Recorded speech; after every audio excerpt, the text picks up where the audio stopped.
Muy buenos días a todos los presentes. Le damos la más cordial bienvenida al encuentro sobre comercio electrónico, inteligencia artificial, protección de datos ilícitos. Les informamos que esta sesión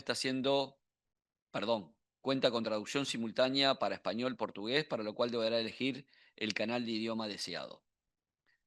Agradecemos la presencia de la embajadora Isabel Warner, presidenta del Comité de Representantes, representante permanente de Ecuador ante la ALAI, del subsecretario de Desarrollo, Espacio Libre y Comercio, doctor Cristian Lerux, funcionario de la representación del Ecuador ante la ALAI, así como funcionario de esta Secretaría General. Para dar inicio con la apertura oficial del encuentro, le ofrecemos la palabra a la embajadora Isabel Warner, presidenta del Comité de Representantes y representante permanente del Ecuador ante la ALAI. Adelante, embajadora. Gracias, Pedro. Buenos días.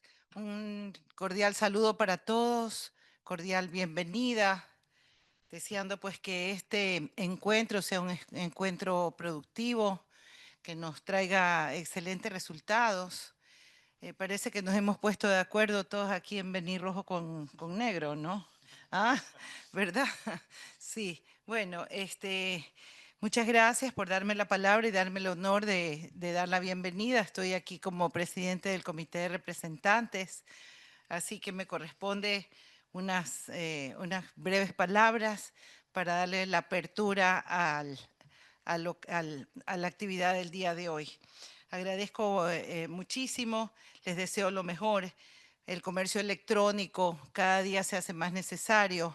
Ha tenido un boom, un desarrollo enorme en los últimos años y considerando todas las amenazas que vive el mundo, pues no puede escaparse para el comercio electrónico, todas las amenazas, todas las dificultades y darle un impulso desde la inteligencia artificial, que es una herramienta de tanto valor para las empresas, para todos los ámbitos, va a ser, yo creo que un gran paso que se pueda dar y de mucha utilidad, sobre todo para las empresas. Nosotros estamos muy enfocados en darle, Aladi trabaja en darle mucha agilidad al comercio. Es nuestro derrotero hacer que la región pueda negociar más, llevar mejores oportunidades. Y el tema de la seguridad, pues que se hace tan necesario, va a ser muy buen, va a venir seguramente con mejores resultados después de este encuentro. Les agradezco muchísimo. Espero que todo lo que ustedes puedan aprender para la protección de todos los riesgos, amenazas, hagan que estos desafíos que se los proponen sea para el bien de todos. Muchas gracias. Muchas gracias, embajadora. Ahora palabra del subsecretario de Desarrollo del Espacio de Libre Comercio, doctor Cristian Lerux. Adelante, Cristian, por favor. Muchas gracias. Bueno, buen día a todos. Agradezco la presencia de la presidenta del comité, la embajadora Isabel Wagner. También saludo a todos los presentes. Quería también saludar a Rafael Laurentino, que es el jefe de Departamento de Integración Física y Digital de ALADI, a Sabina Barone, que es funcionaria técnica también del Departamento de Integración Física y Digital, y también a Andrés Naranjo, que nos acompaña también alterno de la representación de Ecuador. Así. Perdón, Cristian, lo interrumpo. Agradezco que Cristian dé los saludos que yo no di. Creo que necesitaba primero tomarme el café, pero bueno, aquí estoy con No hay un problema. buen representante. No hay problema. Bueno, y a todos los participantes, agradecer también a los expositores por su buena disposición, a Sandra Borda, a Nano Müller, a Gonzalo Sosa, por su disposición para este evento que es muy importante, hay muchísimo interés. Tenemos más de 400 que están inscriptos, participando, y bueno, y seguramente cuando luego se replique esta presentación en YouTube vamos a tener muchísimos más. Así que les agradecemos mucho a los expositores por ayudarnos a difundir la importancia del comercio electrónico y sobre todo la importancia de la inteligencia artificial. Y hay como dos betas, ¿no? Nosotros en Aladi tenemos también, digamos, el tema de la tecnología atraviesa un tema de facilitación de comercio, que para nosotros es importante porque es una herramienta, todo lo digital, que facilita el comercio. Como decía la embajadora, en la pandemia fue clave el tema de la digitalización. Han surgido muchas nuevas plataformas, Zoom, nadie la conocía antes de la pandemia. Bueno, y la inteligencia artificial, el comercio electrónico en particular, son herramientas que surgen con más fuerza y ya están instaladas para quedarse.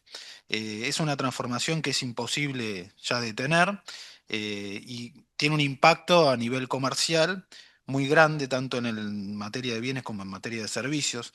Son plataformas que están 24 horas al día. Uno se conecta en internet y tienen 24 horas. Y esto es lo que nosotros notamos en Aladi como de gran interés. Por eso nuestro impulso en generar herramientas digitales que puedan estar 24/7 trabajando para incrementar el comercio. Y nuestro gran desafío para terminar es, como institución, junto con la embajadora y todos los representantes, es tratar de que las pymes puedan progresar, puedan generar más empleo, puedan incrementar su compra, su venta, su comercio, intrarregional en particular, porque en bienes no llegamos a comerciar entre nosotros un 12%, y en servicios, Nano Müller me puede corregir un poco más, que tiene los datos y estadística, pero creo que no llegábamos a 10% en una reunión que tuvimos en CEPAL hace poco tiempo, en Chile. Entonces, me parece que es un gran desafío, tanto en bienes como en servicios, potenciar a la región, comerciar más entre nosotros y aprovechar esos instrumentos. Pero a su vez, también cuidar el tema de la privacidad y datos y los ilícitos que puedan surgir, porque eso también es un tema de debate que obviamente tendrá regulaciones al respecto, pero es un tema a debatir a futuro. Así que les agradezco muchísimo, espero que puedan aprovechar mucho este evento y nuevamente les agradecemos mucho a los expositores por su buena disposición. Muchas gracias. Muchas gracias, subsecretario. A continuación, cedemos la palabra y la conducción de esta jornada al jefe del Departamento de Integración Física y Digital, Rafael Laurentino, quien tendrá a sus órdenes la moderación de los distintos paneles. Adelante, Rafael. Muchas gracias, Pedro. Muy buenos días a todos. Un gusto saludarles y agradecer la participación de todos y de los expositores. Así que, dando inicio a nuestra jornada de exposición de este evento, me gustaría anunciar la primera exposición que está intitulada como Herramienta de la Inteligencia Artificial aplicada al comercio electrónico y será ministrada por la doctora Sandra Borda, que es ingeniera industrial de la Universidad de los Andes y con MBA de la Universidad de Barcelona, especializada en tecnología e inteligencia artificial con amplia experiencia en innovación, desarrollo de productos y mejora continua. Desempeña tarefas en Mercado Libre como AI y Data Senior Expert y como Senior Manager de Machine Learning, plataforma que atiende a más de 20,000 usuarios internos, acelerando la adopción de la inteligencia artificial. Con una trayectoria de más de 15 años en el sector, ha ocupado posiciones directivas como CEO de Ágata, la agencia de datos de Bogotá, y empresas privadas gestionando proyectos de alto impacto y equipos internacionales. Sandra, muchísimas gracias por tu participación y te paso la palabra. Muchas gracias, Rafael, por la introducción, por la invitación a este evento. Un saludo a toda la mesa y a los demás panelistas que tenemos hoy. La verdad es un gusto poder estar con ustedes y compartirles lo que ha sido la experiencia de Mercado Libre, aprendizajes y también los usos, ¿no? Cómo estamos aprovechando la tecnología que, como muy bien decían ahora en la introducción, ha sido una herramienta clave. Con esto voy pasando entonces ya la presentación que espero que estén pudiendo ver. Ahí solamente si me confirman, veo que Gonzalo me dice que sí. Sí, sí, estamos.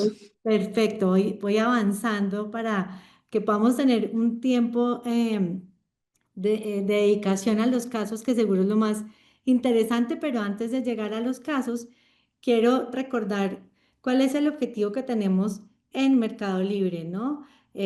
Muchos nos conocen claramente como la plataforma de comercio electrónico, pero la verdad es que hay un ecosistema por detrás mucho más grande, donde también están los servicios financieros, donde están los servicios de envíos. Y esto es importante porque cuando vayamos a ver todo lo que hemos construido, este ecosistema ayuda a que definitivamente logremos impactar las vidas de las personas de toda la región, que es realmente lo que está buscando Mercado Libre desde sus inicios. Ahora, no sé si todos saben esta historia y aprovecho y se las cuento como un poco de inspiración. Cuando empezó Mercado Libre, que fue hace más de 25 años, al estilo de las startups que empiezan en un garaje, no fue diferente en este caso. Ellos precisamente lo que hicieron fue aprovechar un cambio tecnológico que hubo en ese momento. Claramente había habido otros cambios en la historia, pero cuando llega Internet, ellos apostaron a este cambio y eso realmente es donde nace todo lo que estamos hoy, ¿no? Ahora, no fue la única transformación. Luego de esto, cuando Mercado Libre ya está funcionando, aparece Mobile y también Mobile tenía esas dudas, ¿no? En Mercado Libre llevamos más de 15 años usando inteligencia artificial, pero ahora que aparece inteligencia artificial generativa, lo estamos viendo como otra gran transformación. Y ya les cuento un poco por qué. Lo que nosotros hemos venido haciendo con inteligencia artificial en estos años, podemos, si se quiere, encajarlo en tres diferentes usos. Por un lado está el negocio, que son los casos que les voy a compartir hoy, el uso que le damos especialmente hacia los usuarios y cómo logramos beneficiar con esto tanto a vendedores como a compradores. Por otro lado está la productividad, que es algo que también se habla mucho últimamente, pues porque como sabemos, estas herramientas ayudan a reducir de alguna manera tareas que pueden ser reemplazadas por la tecnología, pero el approach o la manera como lo hemos venido trabajando en Mercado Libre es, esto es una herramienta que ayuda a liberar carga de los equipos para que generen valor en otras actividades. Y por último está la innovación, donde es una palanca para los otros dos que les estaba mencionando, donde una de las grandes ventajas que tenemos actualmente con la inteligencia artificial generativa es que podemos hacer estos ciclos de innovación mucho más rápido que antes.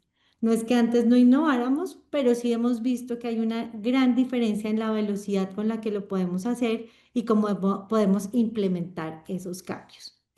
Ahora, eso no se va a dar solo. Hay algo muy importante y es que el equipo tiene que tener las habilidades para poder trabajar con la tecnología. Y ahora más adelante les voy a contar un poco cómo estamos buscando que el Mercado Libre, donde somos alrededor de 90.000 personas en toda la compañía, podamos llevar esas habilidades a todas las personas sin importar su rol, pero con la profundidad que necesitamos que las tengan. Además de habilidades, la tecnología y la manera como la podemos usar es clave. También les voy a mostrar un poco más adelante cómo hemos logrado escalarlo, también a manera de una buena práctica que va de la mano con lo que en la introducción también se mencionaba del cuidado que tenemos que tener para evitar fraudes, del cuidado que tenemos que tener con los datos personales, que sabemos que es crítico y es algo que para nosotros en Mercado Libre siempre ha sido esencial. Y adicionalmente, los ataques tecnológicos que sabemos que se dan prácticamente a diario, ¿no? Especialmente, pues, empresas como la nuestra, donde es, si se quiere, blanco, que día a día les puedo asegurar que recibimos más de un ataque que afortunadamente con las herramientas que tenemos logramos evitar. Y finalmente, cultura. Acá, como les conté, desde el inicio Mercado Libre tiene en su ADN la tecnología.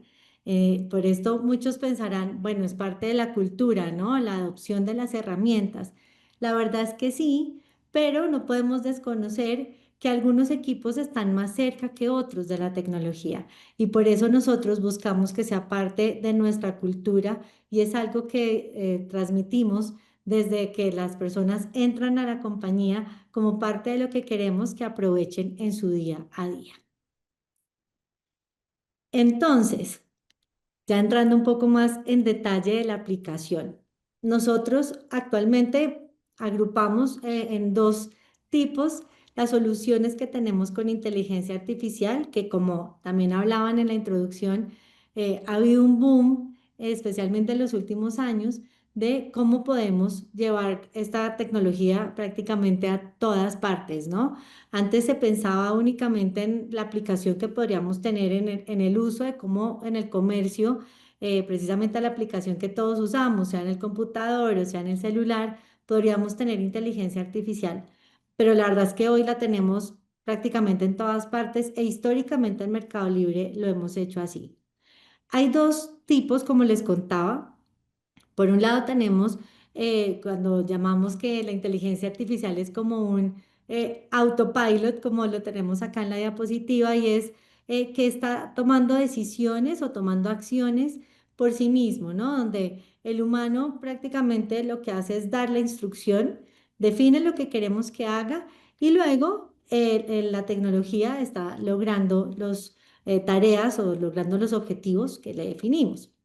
Pero por otro lado, y como les contaba que esto es el enfoque donde últimamente hemos estado más trabajando, es una herramienta, ¿no? Entonces, el humano sigue estando ahí, el humano sigue usando la tecnología como parte de su proceso, reduce el tiempo, reduce posibilidad de errores, aumenta la velocidad, que como se imaginarán en el comercio, para nosotros en comercio electrónico es clave, porque también como hablábamos hace un momento, esto es 24/7 y la cantidad de transacciones que tenemos cada minuto es muy, muy alta. Entonces, el poder tener cada vez mayor capacidad para responder a nuestros usuarios, sean compradores o sean vendedores, si no nos apalancamos en esta tecnología, se vuelve casi imposible, ¿no?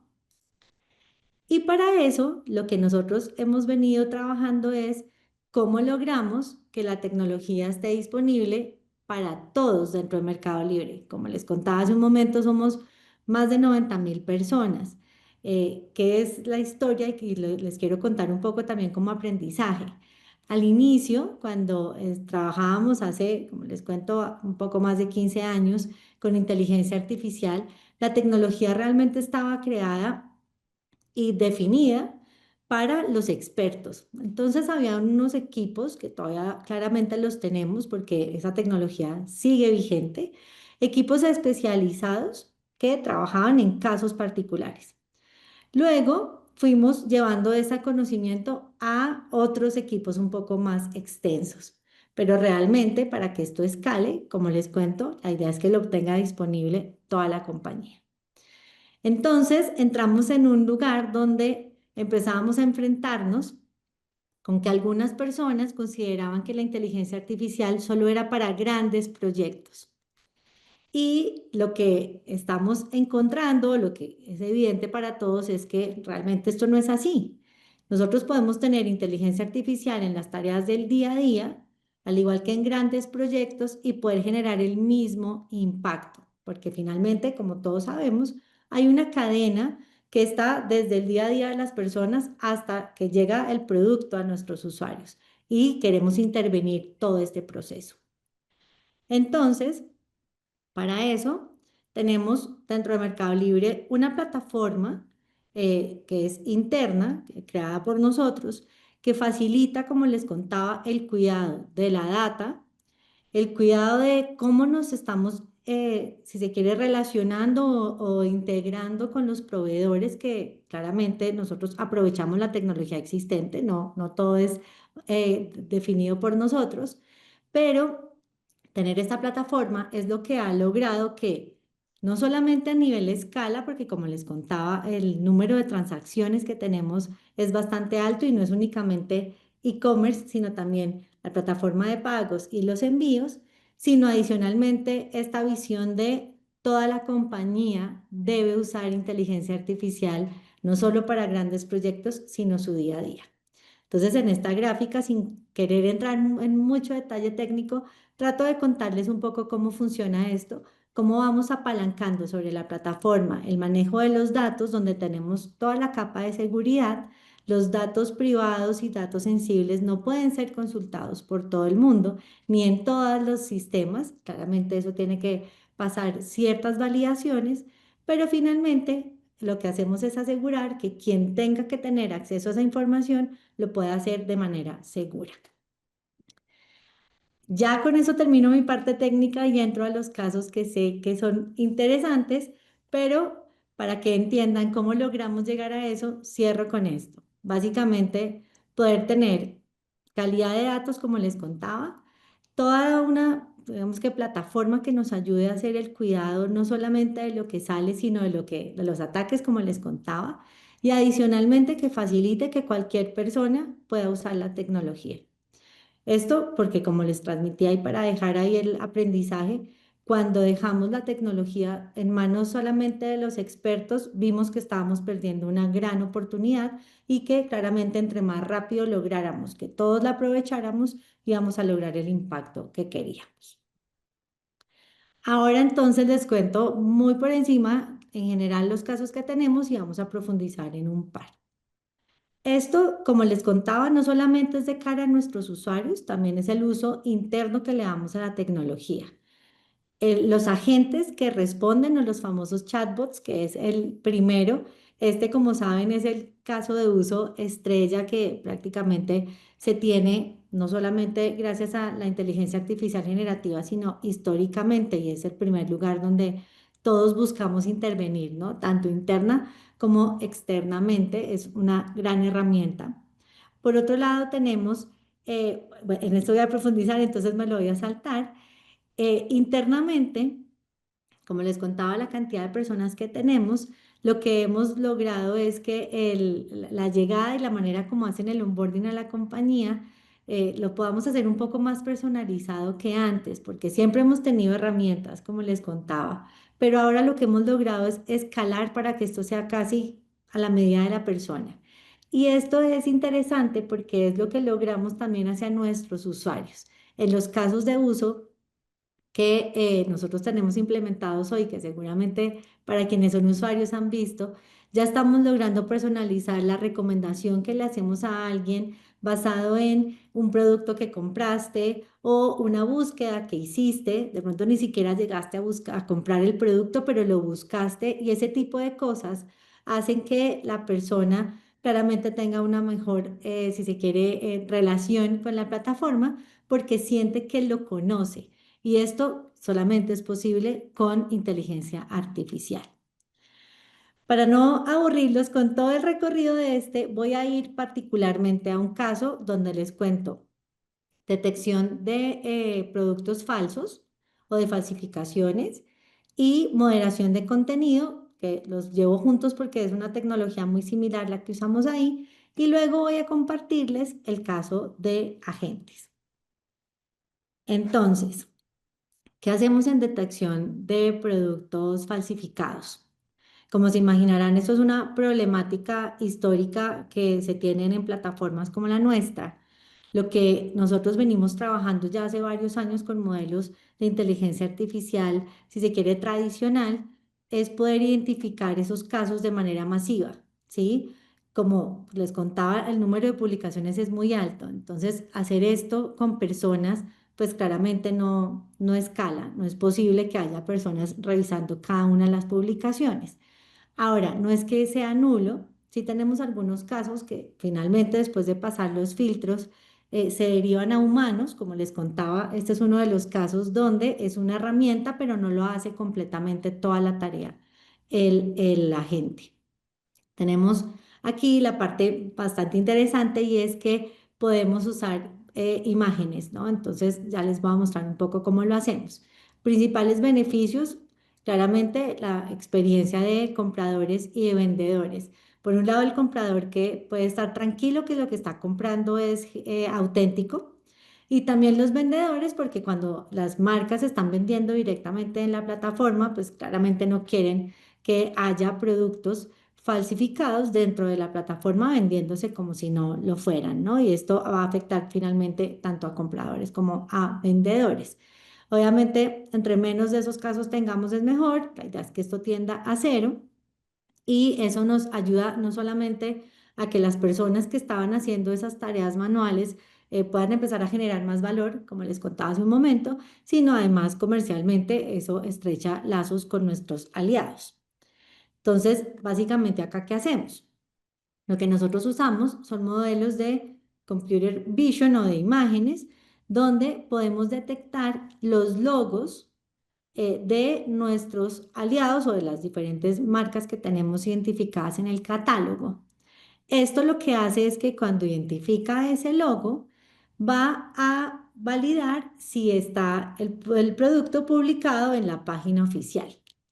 Si no lo está, lo va a bloquear, ¿sí? Hay dos momentos en donde podemos hacer esto. Podemos hacerlo desde la publicación o podemos hacerlo recorriendo las publicaciones ya existentes. Nosotros lo hacemos en los dos casos. ¿Por qué? Como les contaba, no es una bala de plata, no siempre va a tomar todos los casos. Puede ser que en la carga no lo detecto, pero luego lo detecto cuando hago el barrido, o puede ser que la publicación sea modificada. Por eso aseguramos que no estemos perdiendo la información. Ahora, ¿qué es lo que ha pasado también con el tiempo? La tecnología se presta para que también, si se tiene una mala intención, se pueda aprovechar. Entonces, hay personas que usan la tecnología para difuminar o modificar los logos porque ya saben que se pueden detectar. Entonces, como ven acá en la imagen, hay casos donde simplemente lo que hacen las personas que van a cargar las publicaciones es hacer este blur, ¿no? Para que la máquina no lo reconozca. Ese tipo de casos lo que hacemos nosotros es ya entrenar el modelo para que también los identifique. Entonces, de alguna manera, vamos con la misma tecnología, empezamos a hacer, si se quiere, un juego para encontrar la trampa. Ahora, como les contaba, también hacemos moderación de contenido. Si bien el caso de uso es diferente, en este caso la tecnología aplicamos la misma. Y hay dos usos, si se quiere. Uno, en el caso de tener como estos lineamientos que hemos hablado de experiencia, sabemos que si el fondo es blanco, las imágenes se ven mejor, también es mejor para la navegación, digamos que al ojo, cuando uno está haciendo scrolling, ese tipo de cosas queremos que se mantengan y cuidarlas. Entonces, de nuevo, esto también podemos cuidarlo desde la carga o cuando ya están publicadas y no permitir que se haga esa publicación. Y por último, pues como se imaginarán, también debemos cuidar que no haya contenido visual que no sea permitido, al igual que en el texto, ¿no? Entonces, también hacemos esa validación de las imágenes que pueden ser sensibles o que, digamos, que contenido para adultos y demás que no deba estar en la plataforma, también se está pudiendo restringir gracias a estos procesos de inteligencia artificial que les contaba. Ahora voy a ir a un caso que es bastante diferente, pero que como hablábamos hace un momento, es de los que más común se encuentran y es el de los agentes que pueden estar respondiendo las dudas de los usuarios. Este caso es muy interesante porque es una evolución. Originalmente teníamos un chatbot tradicional y gracias a inteligencia artificial generativa hemos venido evolucionando la herramienta. Aquí en cuanto a aprendizajes también para compartirles, uno de los grandes cambios que hicimos fue que no solamente buscamos intervenir el proceso con inteligencia artificial generativa, ¿no? Que puede ser lo que normalmente se hace. Aquí el aprendizaje fue repensemos o volvamos a definir el proceso sabiendo que tenemos la herramienta disponible. Y eso se los cuento porque un proceso que para un representante de servicio al cliente podía ser un flujo de 49 actividades, terminamos llevándolo a un flujo de 9 actividades gracias a la inteligencia artificial generativa. Entonces, básicamente, ¿qué es lo que nosotros estamos haciendo? Tenemos la información del usuario, encontramos cuál es su necesidad, podemos resolver la problemática y además le pedimos a la gente que nos diga por qué toma esa decisión. Y finalmente, dependiendo del caso, se puede derivar a una persona para que apruebe lo que la gente definió o si es un caso sencillo que la gente tiene la capacidad, digamos que por las políticas que le definimos, resolverlo, lo resuelve él solo. Esto que ha generado también, como para contarles un poco. Lo que hemos logrado con esto es, por un lado, menos contactos con los diferentes representantes, porque normalmente tenían que derivarse entre ellos y como sabemos, eso puede ser bastante molesto para el usuario. Adicionalmente, reducir el tiempo de respuesta. Actualmente, digamos que podíamos, en el pasado, perdón, podíamos tener hasta 72 horas casos complejos para poderlo resolver. La verdad es que ahora esto lo hacemos en minutos. Y como les contaba, aquí lo interesante es que aunque el agente no pueda resolver el caso completo, cuando lo deriva a un representante, lo que estamos haciendo es que le entrega un resumen del caso e incluso le da las opciones de solución. Con eso el representante lo que no tiene que hacer es solamente tomar la decisión y no entrar a revisar el caso completo como pasa normalmente cuando tenía que derivarse de una persona a otra. Este nuevo modelo evolucionado ya actualmente ha resuelto más de 10.000 casos de manera autónoma y pues como les contaba también participando con representantes. Lo más interesante es que esto además ha mejorado la experiencia de los usuarios, que es como les contaba nuestro principal objetivo y hemos logrado mejorar esa respuesta del NPS, que es la manera como se califica, hemos logrado mejorarla en más de un 70%, que es algo que es bastante, bastante importante. Entonces, bueno, para cerrar, aquí compartirles aprendizajes con inteligencia artificial. Lo que hemos visto es, lo que ha sido de buen resultado es tener una estrategia para llegar a toda la compañía. No solamente es un tema de adoptarla, simplemente como para decir la usa o no la usa, sino realmente poder tener un plan y medir los resultados, como en los dos casos que les acabo de mostrar. Obviamente a los casos que sean del día a día, poderles hacer un seguimiento, ¿no? Porque como les decía, hay algunos roles que pueden estar un poco más lejos de la tecnología y darles las herramientas para que puedan usarlos es clave. Y pues adicionalmente tener estos grandes proyectos estructurales que claramente pueden generar un cambio como los dos que les acabo de mostrar. Con eso cierro entonces mi intervención y doy la palabra a la siguiente charla. Muchas gracias. Sandra, muchísimas gracias por la excelente presentación. Este sin duda es un tema que genera, que despierta mucho interés en todos. Muchísimas gracias por tu presentación. Quisiera informar a los participantes de este evento que tenemos un espacio en la parte final del seminario para preguntas. Así que si puede enviar las preguntas por chat y vamos a leerlas en la parte final del evento. Ahora, en secuencia al encuentro, quisiera pasar la palabra a Nano Mulder. Nano es magíster y doctor en economía de la Universidad de Groningen en los Países Bajos. Es jefe de la Unidad de Comercio Internacional en la División de Comercio Internacional e Integración de la CEPAL. Entre sus principales temas de investigación y asistencia técnica se destacan el comercio digital y e-commerce y el comercio sostenible con tres enfoques: internacionalización de pymes, brechas de género y economía circular. Se desempeñó como economista en la Organización de Cooperación y Desarrollo Económico, la OCDE, y en el equipo para América Latina del Departamento Económico y como investigador en el Centro de Estudios Prospectivos Internacionales francés. Nano, una vez más, muchísimas gracias por la participación aquí en este evento y te paso la palabra, estimado.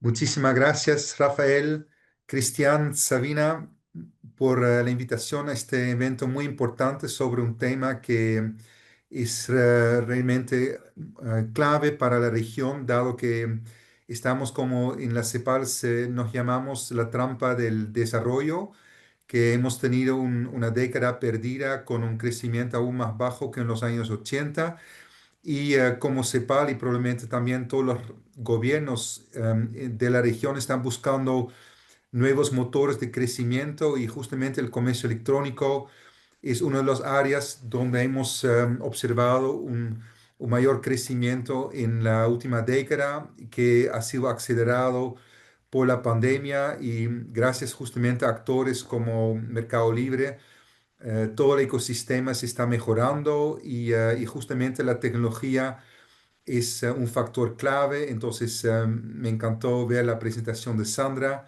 que justamente explicó cómo Mercado Libre sin duda está en la vanguardia, no solamente en América Latina, sino también como un marketplace internacional y para justamente aplicar tecnologías innovadoras al e-commerce y creo que también es muy importante resaltar que eso tiene un impacto muy positivo no solamente para los consumidores, sino también para los miles y miles de pequeñas y medianas empresas que diariamente están vendiendo productos. No sé, Sandra, servicios también se están vendiendo en Mercado Libre, pero realmente es una plataforma que ha dado su gran prueba a nivel internacional, pero lo que justamente me invitaron a tocar un segundo tema que tiene que ver justamente con el tema de privacidad y protección de datos y quisiera compartir una breve presentación con todos ustedes y por favor si me pueden avisar si están viendo la presentación. Ya, excelente. Entonces quisiera entrar en un tema absolutamente clave para justamente los consumidores y también los empresarios tienen la mejor experiencia en las plataformas de e-commerce que tiene que ver con privacidad y protección de datos en América Latina. Y antes de entrar en este tema, quisiera contar una pequeña historia que es un caso ficticio, pero tal vez Sandra, que es más experta en la temática, nos puede contar casos reales. Espero que nunca ha sido el caso con la operación de Mercado Libre en algunos de los países, pero obviamente sabemos que esos casos son reales. Entonces aquí pues, tal vez pueden leer conmigo que hay una empresa Moda Latina que nació en Colombia. Es una compañía de e-commerce online que vende ropa con un modelo sumamente innovadora. ¿Qué es el modelo innovadora? Justamente que te propone prendas que son exactamente ajustado a tu persona. Y no solamente en términos de gustos, sino también a toda la parte física. Entonces, para que se logre hacer estas recomendaciones personalizadas, la plataforma pide que por favor se entregan todos los datos con respecto a las medidas y que también suben las fotos necesarias para justamente hacer esas recomendaciones personalizadas. Y justamente la compañía desarrolla un algoritmo que justamente hace que todo sea una experiencia lo mejor posible. Y de hecho le va muy bien a la compañía y ya en solo un año ha logrado en Colombia 1 millón de usuarios. Pero luego, y tal vez es un poco el inicio también que como empezó Mercado Libre en Argentina, con el éxito que ha tenido en su propio país, se expandió a otros países de la región y justamente con un modelo ya internacional lo empezó a externalizando servicios muy importantes, en parte a la India, pero también servicios de soporte, pero también servicios de call center y otras en América Latina, pero también a otros países. Sin embargo, ¿qué pasó? En el 21 de agosto de 2024, el informático, el Corporate Information Officer de la compañía recibió un mensaje de hackers en Rumania que afirmó que se han robado todos los datos de 1,5 millones de usuarios y los hackers exigieron un pago de 5 millones de dólares y como prueba enviaron una información con todos los datos, con fotos, también con las medidas de 100 clientes. Entonces ahí la compañía estaba en un tremendo problema, tuvo que pagar este suma y a su vez tenía que reportar esta incidencia a la autoridad que justamente vigila todo el tema de ciberseguridad en el país. Esta historia también se publicó en la prensa y como consecuencia un tremendo daño, no solamente financiero, sino más importante, un daño de imagen y justamente una baja posterior muy importante a las ventas. ¿Por qué cuenta esta historia? Y probablemente es conocido, o que ustedes han leído historias así en la prensa, que justamente da razón a la gran importancia que dan las compañías y um, la mayoría sin duda de las compañías de e-commerce importantes desde su principio lo tienen como primera prioridad, pero tal vez no es el caso de muchas pymes que tienen recursos muy escasos y por lo mismo en varios países se han desarrollado legislaciones para garantizar la privacidad y la protección de los datos personales de los consumidores y de las empresas. Y es importante distinguir por un lado lo que es protección de datos y por otro lado privacidad de datos. Y aquí en este pequeño cuadro pueden ver que el tema de protección de datos es un tema sobre todo técnico y organizativo en la empresa, mientras que el tema de privacidad es más un tema legal y ético y justamente lo que las leyes estipulan en cada uno de los países se traducen después en normas técnicas y organizativas que tienen que aplicar las empresas que manejan datos personales. Y cuando hablamos de legislación, probablemente el mayor impulso que ha venido a nivel internacional ha sido el Reglamento General de Protección de Datos de la Unión Europea que fue implementado en el año 2018. Y eso justamente está antecedido por una norma más antigua que tenía la Unión Europea ya en el año 95. Entonces, de verdad, la Unión Europea ha sido un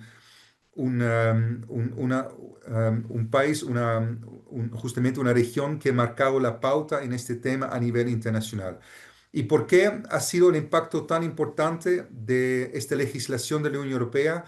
Simplemente porque obviamente ha cambiado mucho dentro de la misma Unión Europea, pero a su vez también todas las empresas que tienen negocios con países europeos también tenían que adecuarse a esta normativa. En la medida que las empresas no cumplan esta medida, alguna contraparte, alguna empresa que hace negocios con una empresa que está fuera de la Unión Europea, pero no cumplen con esta normativa, podría verse sancionado. Entonces, a raíz de esta normativa, en América Latina,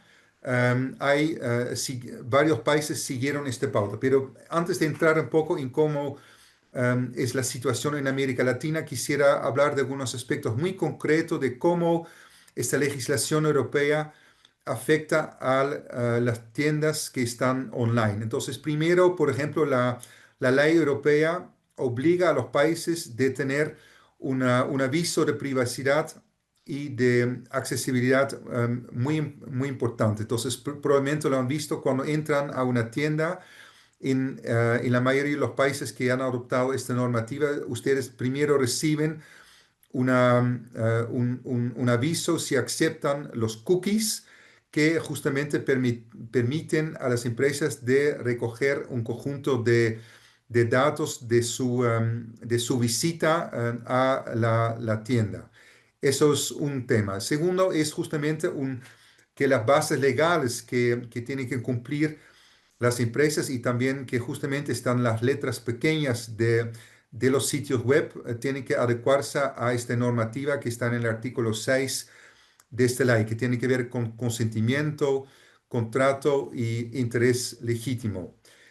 También un tercer tema que es muy importante y yo sufro cada semana de eso, que todo este en Chile no se respeta mucho, que tiene que ver con la limitación de la finalidad, que quiere decir que una empresa puede usar los datos solamente para sus propios fines y no pasar esos datos a otros. Y hablando justamente de mi experiencia personal, y tal vez les pasa a ustedes también en sus países, que yo recibo cada semana varias llamadas de empresas que quieren venderme productos y servicios y jamás yo he pasado mis datos personales a esas empresas, pero por varios medios logran obtener como mis datos personales, y no solamente mi nombre, pero también número de teléfono y tal vez vaya a saber qué otros datos tienen de mí. Entonces, en Chile justamente se va a reforzar este práctica, pero o reforzar, limitar esta práctica para que eso ojalá no ocurra o ocurra menos en el futuro. Seguridad de información, también un tema clave, que justamente que las empresas cumplen con estándares técnicas y organizativas para resguardar la información personal. Derecho de usuario, entonces eso también es absolutamente clave, que los usuarios pueden acceder a toda la data que la compañía ha recolectado de la persona y que también tiene derecho a rectificar datos y también pedir, en el caso que sea necesario, la supresión, la eliminación de la data y también que, y eso creo que es un aspecto muy positivo, la portabilidad. Entonces, eso yo creo que sobre todo en las telecomunicaciones, en las compañías de telecomunicaciones, los consumidores nos hemos aprovechado de pasar hoy en día de una compañía a otra. Es en la mayoría de los países un proceso muy sencillo y eso justamente al tema de la portabilidad. Y también otro tema es que, y sobre todo para las pequeñas y medianas empresas, que haya una persona de verdad especializado en la protección de datos, que se llama un delegado de protección de datos, que de verdad conoce la normativa, vigila por su aplicación en la empresa y justamente asegura que se cumpla la normativa. Y finalmente, obviamente, todas esas normas no tendrían mucho interés en la medida que no habrían sanciones financieras y justamente en la europea, en la medida que una empresa no cumple con la normativa, puede verse multado por un monto hasta 20 millones de euros o en la medida que es una empresa más pequeña, 4% de sus ingresos anuales. Y esas son las implicancias para las empresas, pero también para los consumidores. Hay muchas ventajas de esta ley y que en la medida que obviamente está respetado por las empresas. Pero nuevamente con las sanciones es justamente una buena incentiva con otras persecuciones penales en el caso que no cumple. Entonces, justamente para los consumidores hay un mayor control sobre sus datos, un derecho a la información, justamente una solicitud expreso de consentimiento al uso de sus datos personales, el derecho al olvido, que en la medida que hay datos que el consumidor no quiere que se mantenga en una empresa, que podrían ser eliminados, y los otros temas que ya hemos abordado. Yendo un poco a América Latina, ¿dónde estamos en los países de ALARI, los 13 países miembros de ALARI y América Latina en general, que estamos monitoreando desde la Comisión Económica de América Latina, la CEPAL, que a través de nuestra agenda ILAC, que es justamente una instancia de colaboración de todos los 33 países de América Latina, tratamos de justamente promover este tipo de temas, todos los temas en torno a la economía y el comercio digital. Y aquí ustedes pueden ver una mapa que se llama una mapa de calor, un heat map, y en la medida que los colores son más intensos, pueden decir que justamente los países tienen un nivel de protección de datos y también de protección a la privacidad a un mayor nivel superior. Entonces aquí pueden ver que actualmente Brasil y Uruguay están en la vanguardia justamente también con Costa Rica y hay justamente una nueva ley que está por entrar en vigor en Chile. Entonces pronto también Chile tendría este color rojo oscuro. Y vemos que hay realidades un poco distintas con leyes también robustas en, por ejemplo, Brasil, Colombia, Ecuador y Perú. Y después algunos datos de algunos países que tienen un nivel inferior de protección de datos y a la privacidad. Aquí algunos detalles de los propios países. Entonces ya mencionamos que Argentina y Uruguay tienen probablemente las leyes más avanzadas en la materia, pero otros países justamente están están todavía un poquito atrás y hay países como Bolivia y Cuba que todavía están un poco en pañales con respecto a la implementación de leyes de protección de datos.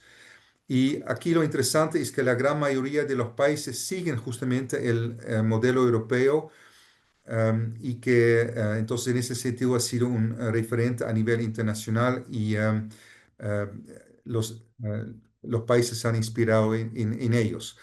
Un aspecto clave que quisiera que ustedes se fijan es el tema de la autoridad. Entonces, la autoridad es absolutamente clave, que haya una agencia y ojalá una agencia autónoma con presupuesto independiente que puede vigilar justamente que la ley de protección de datos se aplica de manera, ojalá, lo mejor posible. Y no solamente la autoridad tiene un rol de asegurar el cumplimiento de la ley, sino también creo que un rol absolutamente clave y sobre todo en la región donde el rol de las pequeñas y medianas y las microempresas es tan importantes, también un rol clave para apoyar junto con ministerios de economías y agencias que están dedicados a la transformación digital de los países para que todas las empresas ojalá puedan cumplir con la normativa que se está introduciendo en el país. Entonces aquí hay un primer set de países y aquí un otro set de países donde aquí nuevamente Uruguay salta como un paso o un caso muy interesante, muy en la vanguardia y México y Perú que también está bastante avanzado y justamente Paraguay y Venezuela que van un poquito atrás, pero también sin duda es un tema importante también para que lo están trabajando. Finalmente, quisiera hacer un poco un link a la legislación de cada país y cómo se está aplicando al comercio electrónico. Entonces, en Brasil introdujo en la ley Proteção Geral de Dados en el 2020, muy inspirado a la ley europea y justamente esta ley aplica para el comercio online y offline, define muy claramente bases legales, tiene obligaciones, sanciones y tiene justamente varios artículos que se aplican directamente a las plataformas de comercio electrónico. También podemos, por ejemplo, citar el caso de Argentina, que es muy explícita la ley en solicitar el consentimiento informado y de transparencia a las personas que visitan las plataformas y también tiene muy incorporado los derechos de rectificación y también de suspensión de la data en la medida que los consumidores lo exigen. Y como ya los mencioné, el caso de Chile, que también es interesante, que tiene una ley que todavía está en vigor del año 99, pero justamente está por implementar una nueva ley con fases de implementación que difieren entre las grandes empresas por un lado y las pymes por otro lado. Y cuando va a estar plenamente vigente en el año 2026, Chile va a estar como uno de los países más en la vanguardia de América Latina con respecto a la protección de datos y también la privacidad. El caso de Colombia también es interesante porque es como una normativa que que ha evolucionado en el tiempo y integra cada vez más aspectos de protección del consumidor en sus leyes. Y como ya al cierre casi, algunos organismos de protección al consumidor son muy activos en este ámbito para no solamente informar a los consumidores, sino también de trabajar con empresas y empresas en el e-commerce junto con la Asociación de E-commerce en el país. Y Chile yo creo que es un caso interesante donde el Servicio Nacional del Consumidor trata de informar con campañas de manera muy activa a los consumidores cuáles son sus derechos en la medida que hagan compras en el comercio electrónico con respecto al respeto de la privacidad y de la protección de sus datos. Entonces, a modo de conclusión, quisiera decir que América Latina desde algunos años ha sido muy activa en mejorar el tema de la protección de datos y también la privacidad para justamente fortalecer la transparencia y también la confianza en el comercio electrónico, que es justamente una de las piedras angulares para el crecimiento del comercio electrónico. Como ya les mencioné, está súper inspirado en la ley europea, que justamente la ley europea tiene altos estándares en este tema de consentimiento, almacenamiento seguro y también de gestión de derechos de los usuarios. Entonces, en la medida que estas leyes se aplican, hay de verdad un mayor control y también una protección en caso que haya abusos. Y un tema que quisiera también como repetir, que creo que también está muy en los objetivos de Aladi y con su plataforma Pymes Grandes Negocios. Está trabajando muy activamente en el apoyo a las pymes en el comercio electrónico y ojalá también este tema sea de gran importancia y tal vez a través de la plataforma podrían brindar apoyos para eso. Y finalmente mencionar que como CEPAL y tal vez también podía hablar de Aladi, estamos muy a la orden para apoyar a los países en mejorar sus regulaciones, por un lado, pero también un tema absolutamente clave es, y con eso voy a cerrar, que las normativas que se aplican en los países ojalá podrían converger en los próximos años, porque justamente en la medida que el comercio electrónico transfronterizo podría crecer en los próximos años, ojalá nuevamente bajo el liderazgo de Mercado Libre, que actualmente funciona como estancos en cada uno de los países y todavía no permite como que un consumidor en Colombia compra, por ejemplo, un producto en Mercado Libre en México, pero ojalá podría ser el caso en el futuro, pero estoy seguro que Mercado Libre, tal como otras compañías y sobre todo las pymes, estarían muy agradecidos en la medida que los gobiernos se podrían de acuerdo en justamente los estándares que se aplican en cada uno de los países. Muchas gracias. No, muchas gracias a vos, Nano. Muchas gracias por la excelente presentación, por compartir con nosotros el panorama del tema en los países de la región. Y quisiera informar también a todos que este evento después va a estar en el canal de la LAD en YouTube también, a disposición para que todos puedan acompañar. Y dando secuencia al evento, me gustaría presentar el doctor Gonzalo Sosa, que es magíster en Derecho de la Empresa, doctor en Derecho y Ciencias Sociales, escribano público, licenciado en Relaciones Internacionales y docente universitario. Es coordinador de protección de datos personales en la Unidad Reguladora y de Control de Datos Personales de Uruguay, secretario general y letrado de AGESIC Uruguay, miembro del Buró del Comité Consultivo del Convenio 108 del Consejo de Europa, miembro del Comité Multisectorial de la Conferencia sobre Gobernanza de Datos, Privacidad y Tecnología en América Latina y autor de diversas publicaciones nacionales e internacionales sobre protección de datos personales y gobierno digital. Gonzalo, muchísimas gracias por tu participación y te paso la palabra. Bueno, no, la verdad que muchísimas gracias a ustedes por la invitación.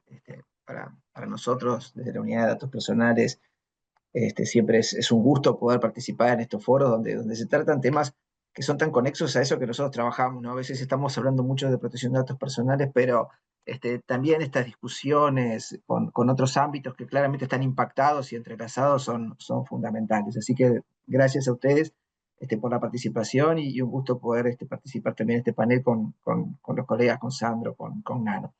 Les voy a compartir una breve presentación porque yo le voy a hacer referencia específicamente, y a ver, vamos a ponerlo en un formato presentación, a ver si podemos verlo desde el inicio. ¿Sí? ¿Lo ven bien? ¿Sí? Sí, Sí, perfecto. sí. Sí, bárbaro. Bueno, yo voy a hablar de un punto en particular. Estaba escuchando atentamente lo que decía Nano y muy interesante porque tiene alguna cosa que yo voy a recoger también con alguna capaz que precisión de mi parte, no diferencia, pero sí de puntualización distinta con respecto al alcance de la protección de datos en general. Este, eh, y compartiendo sí que lo que voy a presentarles tiene que ver con la regulación de transferencias internacionales, que acá en América Latina, comparto 100%, en general protección de datos tiene mucho de influencia de lo que es el reglamento europeo, de lo que fue la directiva 96, o sea que la Unión Europea realmente ha tenido una gran influencia, tanto individualmente en los países de América Latina, en la regulación de transferencias internacionales, pero también en otras regulaciones vinculadas a lo que es la protección de datos personales, las obligaciones y los derechos de las empresas, y también la ha tenido en lo que es la Red Iberoamericana de Protección de Datos Personales, ¿no? Que es un espacio donde nosotros, autoridades de protección de datos personales, tendemos a conversar y buscar esos elementos que nos permiten converger hacia legislaciones este, que sigan determinados estándares. Precisamente tenemos un documento que son los estándares iberoamericanos de protección de datos personales que procuran eso, ¿no? Tratar de colaborar en llevar a las legislaciones, o aquellos países que no la tienen, aquellos países que la quieren modernizar, hacia estándares de cumplimiento elevado, vamos a decir así, que es el sentido, basados mucho en lo que dice el reglamento europeo y mucho también en lo que es el convenio 108 y 108 más del Consejo de Europa, que es el otro convenio internacional al respecto. Pero lo que tiene que ver con transferencias internacionales, yo quería comentar un poquito con ustedes un par de aspectos, ¿no? Esto es una presentación que nosotros veníamos trabajando hace un tiempo, tiene por ahí el mapa o parte del mapa que mostraban dando sobre el tema de la protección de datos en el mundo, que hay algunos colorcillos ahí por ahí también, que no necesariamente tienen que ver con la robustez del esquema de protección de datos personales, hay que actualizarlo un poquito, ¿no? Pero muestra sí cómo está la protección de datos en el mundo.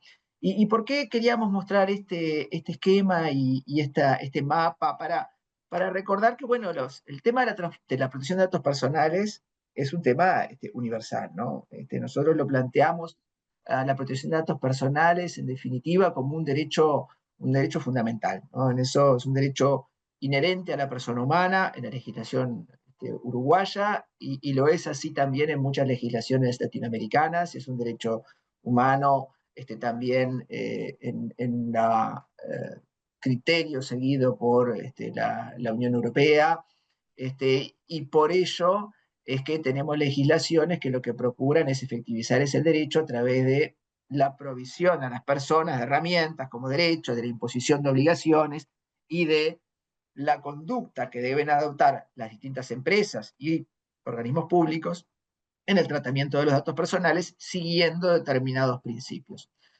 Parte de la regulación de la protección de datos personales, además, tiene como objetivo asegurar flujos de datos internacionales seguros. ¿no? No es el objetivo de la protección de datos personales la prohibición de las transferencias internacionales de datos para el objetivo que sea, ahora vamos a ver algunos, que incluso están establecidos en las legislaciones, sino que esto se realice de manera segura, protegiendo a través de la protección de los datos a las personas. Ahí, por ejemplo, hay una referencia del Policy Accelerator de la ONU que habla de el volumen global de datos almacenados en Internet, que en este año se esperaba que fuera 175 zettabytes. No sé cuántos ceros hay por allá atrás, pero hay un montón, ¿no? Con una gran cantidad de datos almacenados en la nube. Cuando hablamos de nube, hablamos de ese espacio que en realidad parece muy etéreo, pero se materializa en servidores situados alrededor del mundo. Por eso la transferencia internacional es tan importante. Y que en 2024 hay 137 países que tenían leyes nacionales de protección de datos personales involucrando millones de personas con distintos niveles de modernización, ¿no? Desde leyes más actuales a leyes menos actuales, ¿no? Acá en América Latina, por ejemplo, Uruguay tiene una ley del año 2008 que tuvo un proceso de modernización en el año 2018. Argentina, por ejemplo, tiene una ley del año 2000 y está en proceso de modernización actualmente para llevarla a esos estándares de modernización. Hace un tiempo trabajando mucho con eso, igual que mencionaba por ahí Costa Rica, Chile, por supuesto, está en ese proceso, Paraguay también. El más reciente caso es Brasil, que también tiene el LGPD, que, bueno, no más reciente, pero de los que más impacta por el volumen de personas también, ¿no? Que están abarcados, pero Ecuador, también Perú han modernizado mucho sus leyes. México siempre fue un caso muy relevante porque tenía una legislación también de vanguardia en su momento. México hace poquito sufrió varios cambios, cambió, por ejemplo, el ente regulador, el INAI, por otro ente, la Superintendencia de Buen Gobierno, que está en proceso de cambios también, pero hay muchos cambios en América Latina y la mayoría de esos cambios, como decíamos, se basan en esos estándares. Todas estas legislaciones tienen distintos instrumentos habilitantes para las transferencias internacionales. Desde acuerdos internacionales, yo les mencionaba el convenio 108 del Consejo de Europa, ese es un acuerdo que más allá de establecer determinados parámetros o estándares, prevé un esquema básico de transferencias internacionales entre todos los integrantes del convenio. Hay acuerdos específicos en materia de comercio electrónico, que se metía tal vez de esta charla, donde se establecen esquemas básicos de transferencias entre los países que son integrantes del acuerdo, sin perjuicio de los esquemas particulares que cada uno de esos países tenga también.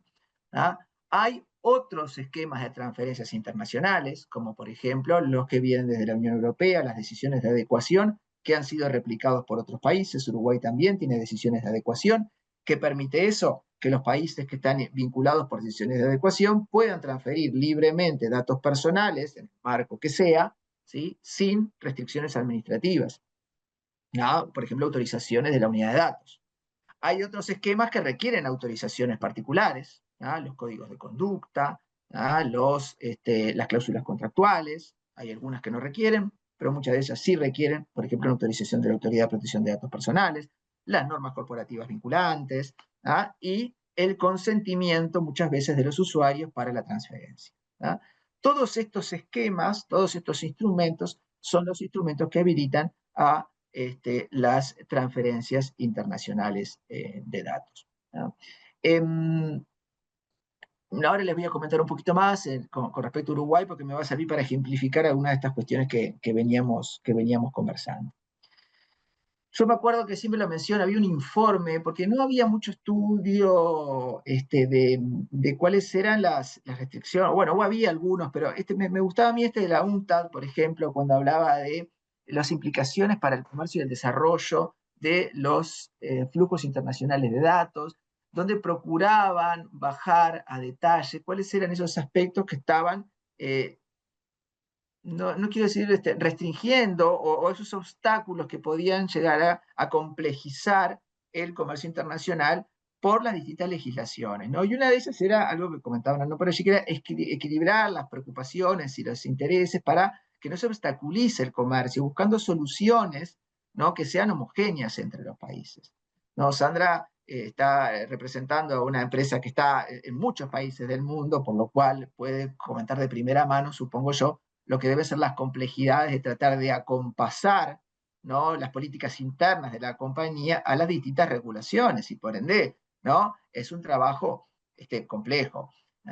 Pero por otra parte, también hay que ser cuidadoso con el establecimiento de regulaciones, porque hay ciertas regulaciones que tal vez Mercado Libre u otras puedan cumplir, pero si medimos con la misma vara de esa regulación a pequeñas y medianas empresas que tal vez no tengan una presencia internacional tan importante, o capaz que la tienen, pero poca, pero son pequeñas, puede generar una complejidad administrativa y económica adicional para esas pequeñas y medianas empresas. Por lo cual hay que cuidar un poco cómo establecemos las regulaciones, y por eso, en general, hay ciertas medidas que las regulaciones en materia de protección de datos prevén, especialmente cuando se tratan, por ejemplo, grandes volúmenes de datos. ¿no? Si hay gran volumen de datos, si hay determinado tipo de datos especiales, sensibles, se prevén requisitos adicionales que tienen que cumplir estas empresas. Pero bueno, eso es parte de otra discusión. No me van a dar los 15 minutos que me quedan para eso, o los 10. ¿Cuáles eran las otras cuestiones? Bueno, aquí hay un informe de la OCDE también. Me acuerdo que hay uno del 2019 de CEPAL también, estaba por ahí, sobre estos temas de los flujos de datos, ¿no? que hablaba de la esencialidad, ¿no? de los flujos transfronterizos de datos y cómo ellos definen en definitiva las operaciones empresariales, cómo pueden condicionar la logística, las cadenas de suministro, ¿no? y las comunicaciones internacionales, ¿no? Esos flujos son relevantes, pero también implican para la protección de datos un desafío particular.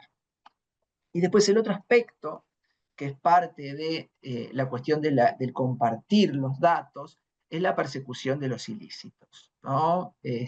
Porque acá hablábamos del comercio, ¿sí? y cómo son relevantes para promover el comercio internacional, flujos de datos seguros. También los flujos de datos tienen un rol fundamental en esta cuestión de los ciberdelitos, que son también internacionales. El comercio no tiene fronteras, los delitos no tienen fronteras acá, menos fronteras tienen. Entonces, esta cuestión de cómo se intersectan las normas de protección de datos personales, cómo se intersectan las regulaciones de transferencia internacional de datos con las regulaciones que hacen a la persecución de los delitos de Internet, son también muy relevantes. Y acá solamente un par de ejemplos, nada más para darles un par de casos internacionales. La inclusión en el convenio de Budapest del artículo 14, que tiene que ver con protección de datos personales, y la inclusión en el convenio 108 de algunas excepciones vinculadas a este tema que hacen a la persecución también de los delitos. Y ahora vamos a ver igual algunas excepciones y habilitaciones a nivel nacional. Disculpen. Entonces ahora vamos a ver un poquito el tema de las habilitaciones a nivel nacional y que eso se repite también, ¿no? Pero quería traerles a colación esta cuestión de cómo se vinculan la protección de datos personales y la persecución de los delitos. El artículo 14, por ejemplo, del segundo protocolo del Convenio de Budapest es muy interesante porque ahí trata de definir cómo tratar los datos en este marco, por ejemplo, ¿no? Uruguay, y comentarles cómo hemos hecho nosotros y cuáles son esas previsiones específicas, ¿no? para la transferencia de datos personales. Nosotros tenemos un artículo que es el artículo 23 de la ley 18.331, que es la ley madre de la protección de datos personales como derecho fundamental, que yo les decía, ¿no?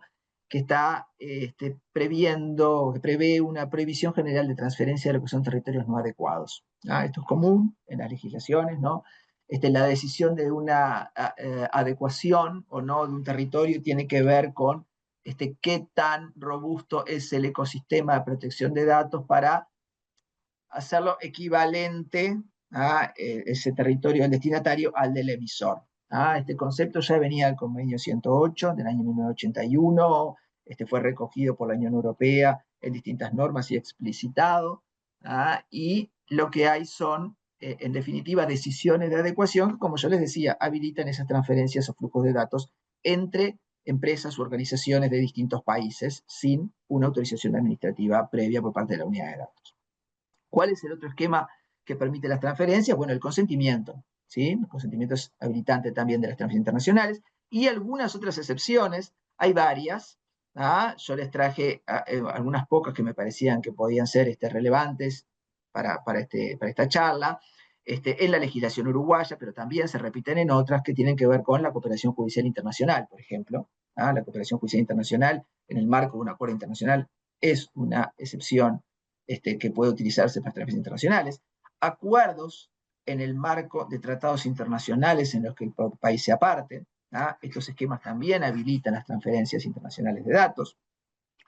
La cooperación internacional en materia de inteligencia, de lucha contra el narcotráfico, contra el lavado de activos, también eso es parte de la autorización que se brinda.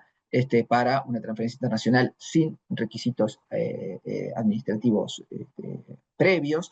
Y hay otros que tienen que ver con, por ejemplo, transacciones bursátiles, transacciones financieras, que son también parte de lo habilitante de las transferencias internacionales sin autorizaciones previas. Y después lo otro que tenemos son autorizaciones especiales fundadas en garantías contractuales, que pueden ser normas corporativas vinculantes de empresas, pueden ser códigos de conducta también, pueden ser cláusulas contractuales que se suscriben entre los usuarios y las empresas para poder hacer esas transferencias de datos. Generalmente acá hacemos alguna distinción en cuanto a la transferencia internacional de datos entre la situación en que una empresa contrata un servicio de otra empresa, ¿sí? Donde ahí hay dos responsables, un responsable y un encargado de tratamiento en los términos de la ley, de las situaciones en las cuales es el propio usuario el que transfiere internacionalmente sus datos, ¿no? Porque ahí capaz que estamos en un esquema un poco distinto, que no es una transferencia internacional en los términos de la ley, sino en una provisión de datos por parte del titular del dato a una empresa del exterior que podrá o no estar alcanzada por la normativa del país emisor, ¿no? Acá el Reglamento General Europeo, por ejemplo, como bien señalaba Ana, dispone un régimen extraterritorial, por ejemplo, de aplicación para algunas empresas que desde el exterior traten datos personales de ciudadanos europeos, de la Unión Europea. Nosotros en Uruguay, por ejemplo, tenemos un esquema similar. Uruguay tiene un alcance extraterritorial de su norma, por lo cual si hay empresas del exterior de Uruguay que ofrecen productos o servicios o realizan control de comportamiento de personas en Uruguay, bueno, ahí es posible alcanzarlos con la legislación uruguaya. Muy brevemente, esto tiene que ver con las decisiones de adecuación, ya lo pasamos, para tener una idea de cuál es este esquema que tenemos.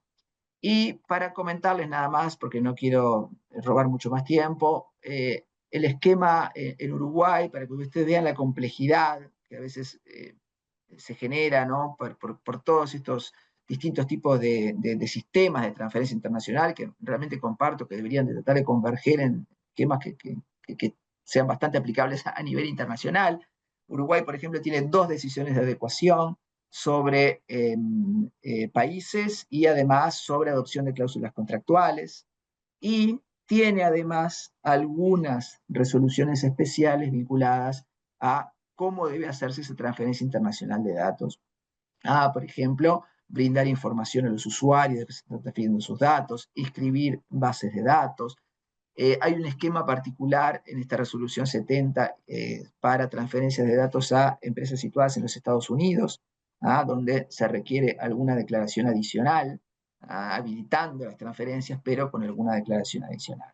No quiero extenderme demasiado en esto, porque en realidad la idea es presentarles un poquito cómo lo venimos haciendo, pero no entrar tanto en detalle. Sí quería hacer alguna referencia a la importancia en esta cuestión de la convergencia de sistemas a las cláusulas contractuales.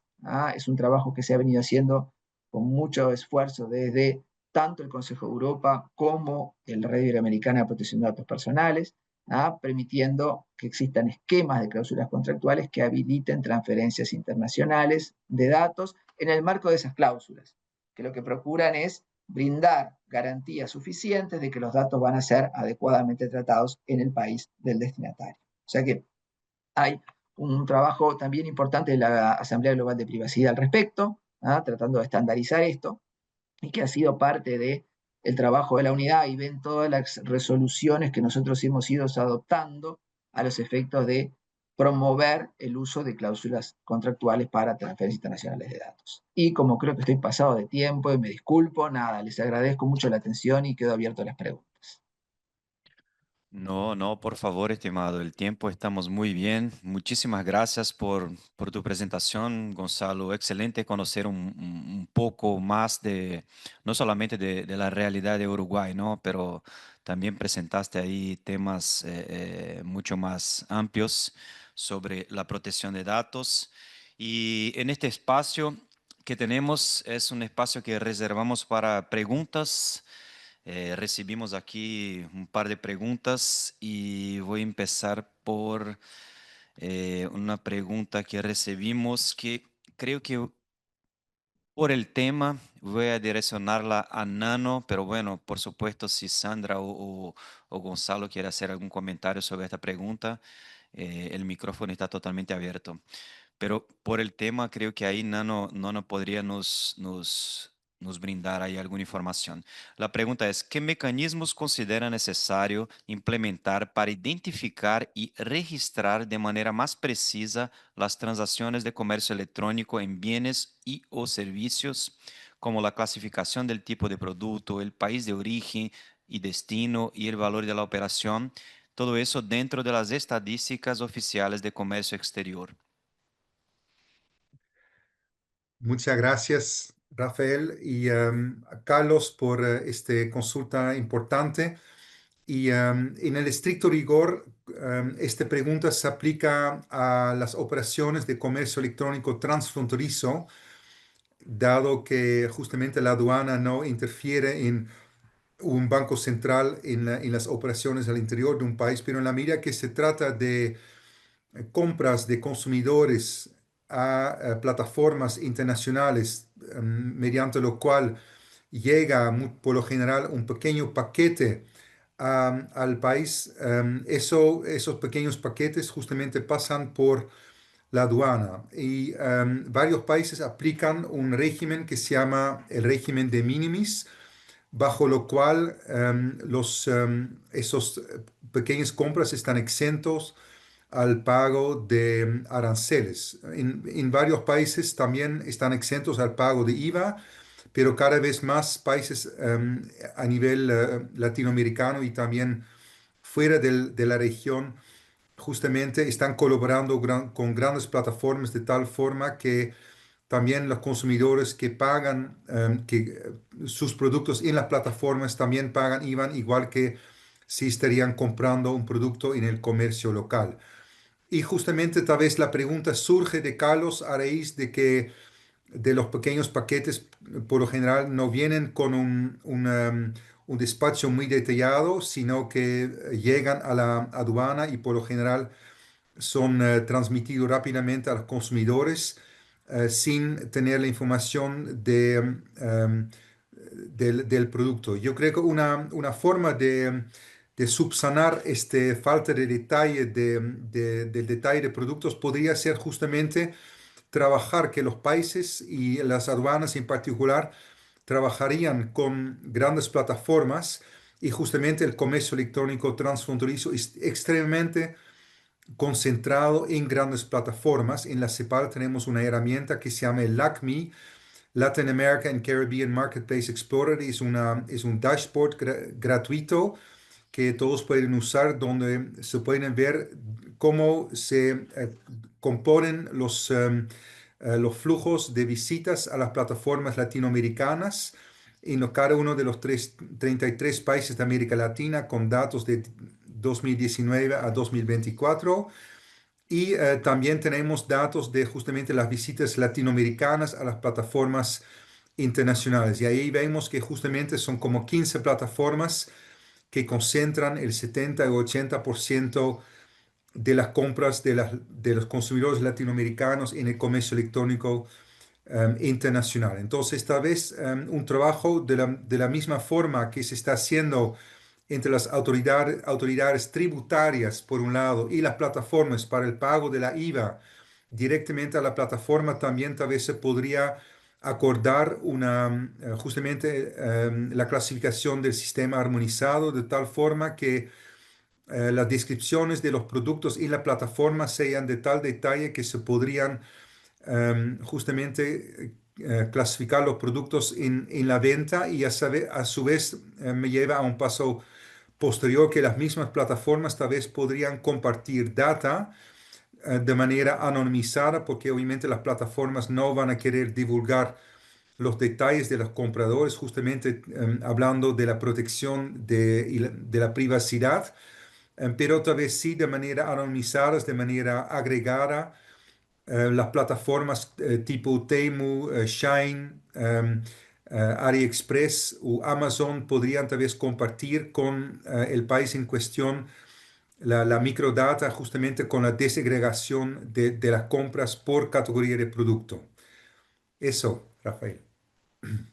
Muchas gracias, Nano. Quisiera hacer un comentario muy breve ahí sobre un punto que mencionó Nano que me parece muy interesante, ¿no? Que es sobre el tema de la isención, ¿no? De aranceles y de pagos para compras de pequeños montos y franquicias. Y quisiera compartir con todos que la Ladi tiene una plataforma dedicada a las pymes que se llama PLGN, ¿no? Pymesgrandesnegocios.org. Es una plataforma que congrega ahí información, herramientas de comercio, herramientas de matchmaking.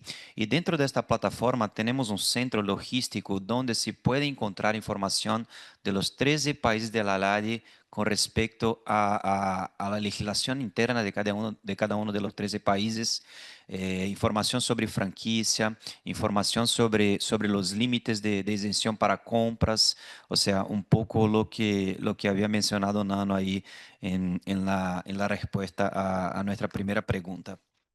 Bueno, tenemos un par de preguntas más. Esta pregunta quisiera dirigirla a Gonzalo, no, por supuesto, es una pregunta directamente a Gonzalo, que dice, ¿qué rol juega la educación digital y la concientización del consumidor en la protección de datos personales en el comercio electrónico? Y si Uruguay tiene alguna iniciativa en materia de educación digital. Bueno, muchas gracias por la pregunta. Los temas de consumidor y protección de datos, un agregado nada más para nosotros, son muy relevantes. De hecho, a nivel nacional tenemos un diálogo muy fluido con la Unidad de Defensa del Consumidor acá en Uruguay, porque muchas veces también de vuelta, ¿no? Son cuestiones que se intersectan. Y con respecto al tema de educación digital, nosotros tenemos actualmente una estrategia integral nacional de ciudadanía digital, que tiene varios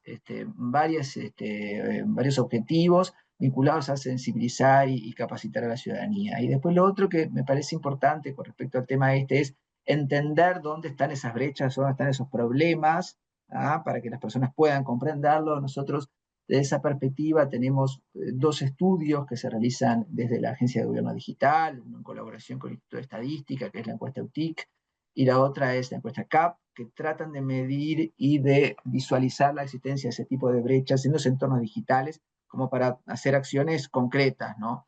Pero creo que la respuesta directa sería, hay una estrategia nacional de ciudadanía digital que contempla esto y hay estrategias en materia también nacionales de datos y ciberseguridad que tienen también componentes en materia de capacitación. Y estamos trabajando en la construcción de las hojas de ruta.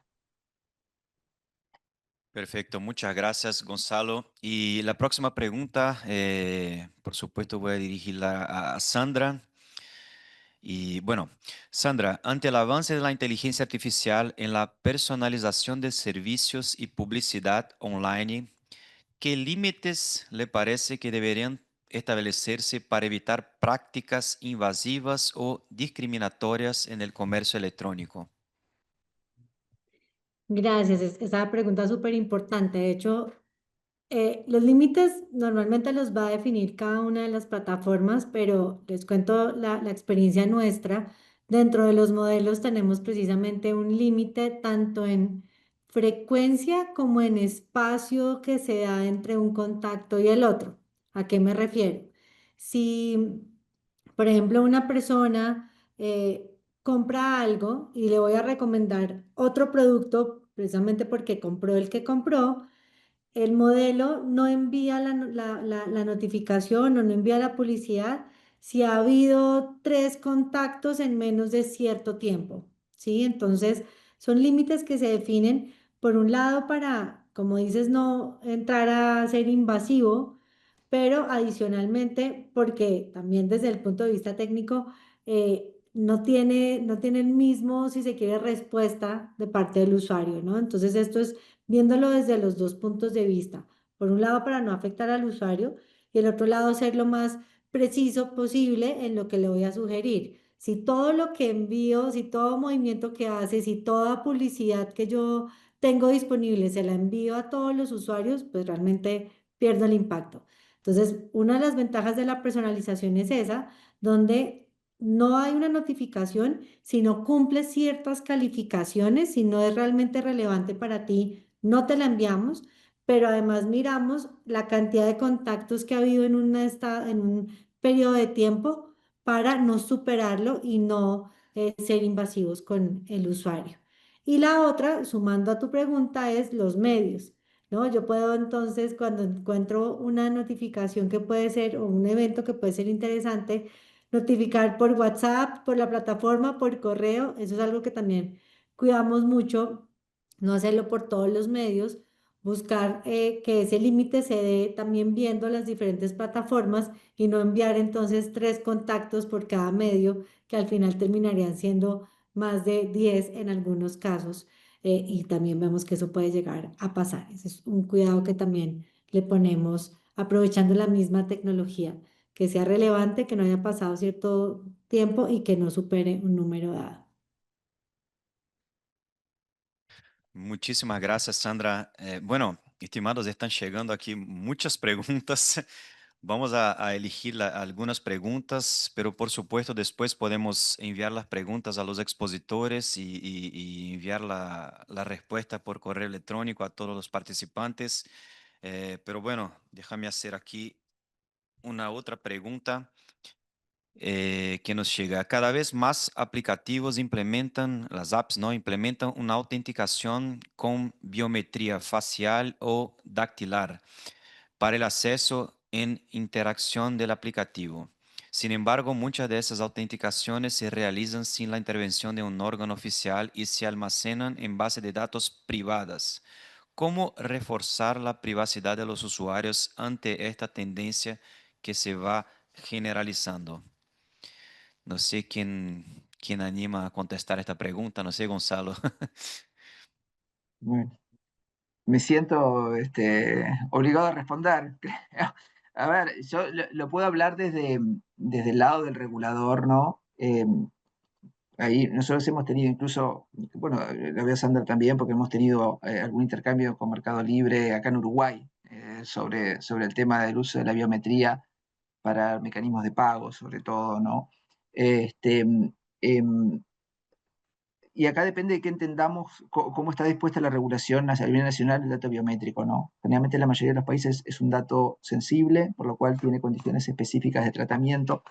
Acá en Uruguay es un dato especialmente protegido, requiere una evaluación de impacto. ¿Ah? Nosotros, la opinión de la unidad, por ejemplo, acá, y creo que es general, es no está prohibido en general el uso del dato biométrico, pero sí requiere condiciones más estrictas para su utilización. ¿Ah? Nosotros requerimos que se haga un análisis, una evaluación de impacto, un análisis de riesgo, una determinación de medidas de mitigación, ¿ah? Adopción de medidas de seguridad adecuadas y la consideración de otras alternativas viables a diferencia del uso de la biometría. ¿Ah? O sea que creo que es un poco eso, ¿no? Hay distintos instrumentos de refuerzo de la privacidad y esto creo que es común a todos. Muchas gracias, Gonzalo. Tenemos una otra pregunta aquí. Bueno, es una pregunta directamente a Sandra, creo yo, pero me acuerdo perfectamente que la respuesta estuve presente en tu presentación, Sandra, pero bueno, capaz que la persona no acompañó esta parte. La pregunta es, ¿cómo se puede utilizar la inteligencia artificial o cómo controlar las plataformas de ventas de productos para que los productos que muestran los vendedores sean realmente originales y no copias? Bueno, si quieres ahí nuevamente hablar rápidamente sobre ese tema, Sandra, te agradezco. Sí, con gusto. Básicamente, en el caso nuestro, lo que usamos son modelos de imágenes que nos ayudan a identificar los logos de marcas en los productos. Y la validación que se hace es contra digamos que el vendedor. Si es una página oficial, claramente es válido y se permite que se publique. Si no es, no se deja hacer la publicación. Esto lo detectamos desde el momento de la publicación, pero si por alguna razón pasa ese filtro, estamos haciendo barridos constantemente a las imágenes para asegurarnos que no haya productos que se venden como tal. Esto en la imagen, lo mismo pasa en el texto es más fácil de identificar, por eso resaltaba el de la imagen, que es un poco más complejo. De nuevo, no es una bala de plata, perdón, pero sí reduce ese riesgo que mencionas. Muchísimas gracias, Sandra. Por el tiempo de nuestro evento, yo voy a hacer una última pregunta a Nano. Nano, en tu opinión, ¿están preparadas las pymes de América Latina para cumplir con las normativas de protección de datos en el comercio electrónico? Agradezco mucho esta pregunta, Rafael, y efectivamente yo creo que es un reto enorme para que las pymes puedan cumplir con los estándares y sobre todo los estándares que se están definiendo en las leyes de los países más exigentes, como hemos visto en este webinar, lo de Uruguay. Y tal vez ahí, Gonzalo, me encantaría que podría dar un comentario sobre su experiencia en Uruguay con las pymes, porque justamente hay un tremendo reto en América Latina con respecto a la transformación digital de las pymes, pero tal vez yo veo mucha esperanza por las pymes que están activas en comercio electrónico. Y yo creo que justamente lo que vemos desde la CEPAL, y ahí Sandra también sin duda puede dar un testimonio muy importante, que las plataformas realmente son un excelente primer paso para empezar en el comercio electrónico doméstico,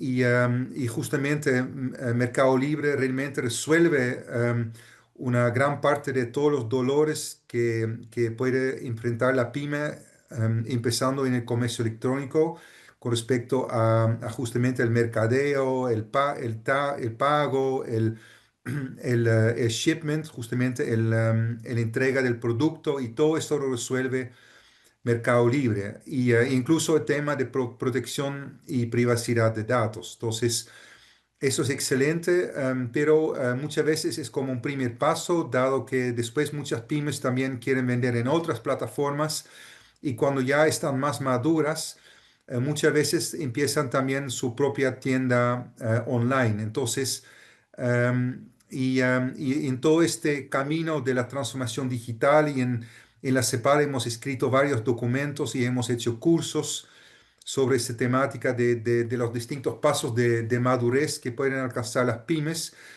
y justamente cumpliendo con estas leyes es bien exigentes, y sobre todo porque en algunos países exigen que justamente en la empresa haya una persona dedicada exclusivamente, o tal vez no exclusivamente, pero que tiene expertise en la temática. Entonces, estas normas pueden ser muy exigentes, sobre todo para pequeñas empresas. Entonces, ahí veo una tarea muy importante, no solamente de los gobiernos que pueden apoyar a las plataformas y colaborar con las plataformas como Mercado Libre. Y de hecho, sé que Mercado Libre está trabajando con varios organismos de promoción comercial y también ministerios de economía y otras agencias que colaboran, que apoyan a las pymes para ayudarles en esta tarea, pero sí creo que también para el sector privado, para los gremios, también yo creo que hay una tarea importante para asistir a las pequeñas empresas en esta trayectoria. Y justamente termino con eso. En la CEPAL tenemos actualmente un proyecto para los países de la Alianza del Pacífico para ver cómo se está trabajando el tema de protección de datos y seguridad digital y ciberseguridad, viendo las mejores prácticas en América Latina y también a nivel internacional en Corea, en Singapur y en Estonia. Y lo que vemos en países de más vanguardia a nivel internacional es que hay una cierta diferenciación entre pequeñas empresas y medianas empresas por un lado y las grandes empresas por otro lado, de tal forma que la carga que se pone a las pymes no es la misma que se ponen a grandes empresas. Entonces yo creo que eso es muy importante, esta diferenciación, porque en la medida que uno pone normativas muy exigentes de manera transversal a todas las empresas, de verdad puede como matar a una pyme que quiere justamente incursionar en el comercio electrónico, que en parte se resuelve a través de las plataformas como Mercado Libre, pero por otro lado también, obviamente, muchas empresas también quieren tener su propia tienda digital y bueno, en la medida que la norma es tan exigente, simplemente no es posible. Perfecto, muchas gracias, Nano. Bueno, como mencionaste en tu presentación, Gonzalo, el tema, incluso comentaste, ¿no? La diferencia de aplicación de las normas a Mercado Libre y a una pyme. No sé si quieres complementar ahí algo a la respuesta de Nano.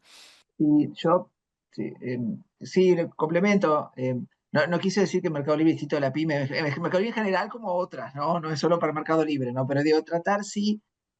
Acá hay dos temas, ¿no?, que se plantean. Si nosotros pensamos en la protección de datos personales como un derecho fundamental, resignar protección de la protección de datos, ¿no?, por un tema económico, es difícil de fundamentar. Pero sí, lo que nosotros creo, y yendo un poco a lo que decía Nano, algunos ejemplos prácticos, ¿no? Todas las empresas, todas, sin importar el tamaño que tengan, tienen obligación de registrar su base de datos, las grandes y las chicas. ¿Ah? Nosotros en Uruguay lo que hicimos fue, bueno, pongamos un sistema todo en línea, estrictamente en línea, sencillo, rápido, fácil, para permitir cumplir esa obligación. ¿Ah? Todas las empresas que tratan determinado tipo de dato personal tienen que tener un delegado de protección de datos personales, que es la persona que mencionaba Nano, que tiene que estar dentro de la empresa, que conoce. Bueno, nosotros, ¿qué dijimos en Uruguay? Bueno, ¿ah?, por más que tú seas una pequeña empresa, si tratas esos datos, ¿ah?, que tendrías que estar delegado, bueno, puede haber un conjunto, un núcleo de empresas que tengan un único delegado, que no tiene por qué estar dentro de la empresa, pero sí que conozca del negocio. Entonces, de esa manera, bueno, se suman y tienen una figura sola que hace esa tarea y les permite cumplir con esa obligación. ¿Ah? Tienen que proveer una política de privacidad determinada, ¿no? Nosotros, ¿qué hacemos? Les damos un modelo de política de privacidad que pueden usar. No pueden negociar, porque son pequeñas empresas, cláusulas contractuales específicas. ¿Qué hicimos? Les dimos un modelo de qué podía, no el modelo a la cláusula, sino qué deben contener las cláusulas o qué tienen que revisar ellos para ver si efectivamente se cumple con esa posibilidad de transferir internacionalmente a través de cláusulas contractuales. Son todas herramientas que hemos tratado pensando en pymes y elaboramos una guía para pymes, para protección de datos personales también, dirigida a ese público en específico que tuviera en cuenta todas estas cuestiones para facilitar el cumplimiento de esas obligaciones, ¿no? O sea que, y el trabajo conjunto, ¿no? El trabajo conjunto con organizaciones que están destinadas a las pequeñas y medianas empresas dentro de Uruguay, eso también es parte de, y lo hemos hecho también en algunas otras oportunidades. Así que bueno, para darles algunos ejemplos de cómo hemos pensado en proveer herramientas que simplifiquen el cumplimiento de las obligaciones sin resignar el cumplimiento de esas obligaciones en definitiva, ¿no? Muchas gracias, Gonzalo. Un poco llegando al final aquí de nuestro evento, recibimos también, quisiera marcar aquí dos comentarios que me parecen muy interesantes, ¿no? Uno de ellos pregunta sobre iniciativas que se podría llevar a cabo para buscar la unificación y o armonización, ¿no?, de la normativa y otra también si no se podría hacer un acuerdo en la LADE sobre el tema. Y sobre eso, un poco llegando al final y cerrando el evento, quisiera comentar que, primero, por supuesto, ALAE es un organismo internacional que sí puede establecer un acuerdo sobre cualquier tema, sobre cualquier materia, incluso sobre esta que estamos comentando aquí en este evento en el día de hoy. Eso puede pasar, si es de interés de los países, podemos trabajar con eso. Pero bueno, lo que estamos llevando a cabo en la Secretaría General de la ALAE en este momento es un trabajo más de intercambio de conocimiento, de experiencia, como pudimos acompañar ahí en la presentación de Nano, hay una brecha entre los países de la región, algunos países están muy más avanzados en el tema, otros ni tanto, así que en este momento nos parece muy importante, muy relevante hacer estos encuentros como este en el día de hoy para compartir experiencia, intercambiar conocimiento entre los países y que se pueda generar ahí cooperación entre ellos para que todos puedan avanzar en la temática de una forma más uniforme, más igual, ¿no? Entonces ese es el trabajo que estamos haciendo aquí en la LADE en este momento. Vamos a seguir haciendo otros temas involucrados en la materia de comercio electrónico. Estamos trabajando.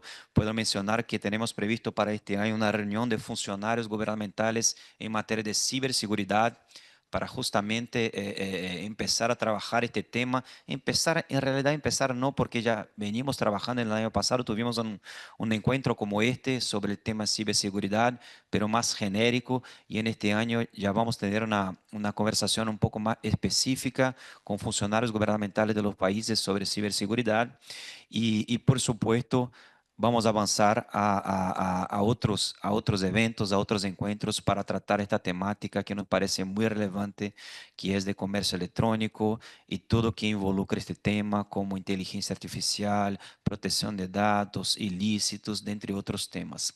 Así que quisiera mencionar y agradecer a todos los que estuvieron conectados en esta reunión. Quisiera comentar que tuvimos ahí una media de más de 370 personas conectadas durante todo el evento. Nosotros consideramos un número muy interesante. Llegamos a pico de 395 personas acompañando el evento. Y por supuesto, este número que nos parece muy interesante, muy relevante, es por la calidad de los expositores que nos acompañaron en el día de hoy. Así que quisiera agradecer muchísimo a la doctora Sandra Borda, al doctor Nano Mulder y al doctor Gonzalo Sosa por la presentación, la participación en este evento en el día de hoy. Y muchísimas gracias a todos que nos acompañaron y dejo a todos un abrazo desde la Secretaría General de la ARI. Un gusto, un abrazo a todos. Muchas Muchas gracias por la gracias. invitación. Gracias a todos y todas. Que tengan un excelente día y fin de semana. Gracias. Igualmente para todos. Muchas gracias. Gracias a todos. Chao, chao. Un abrazo, chao.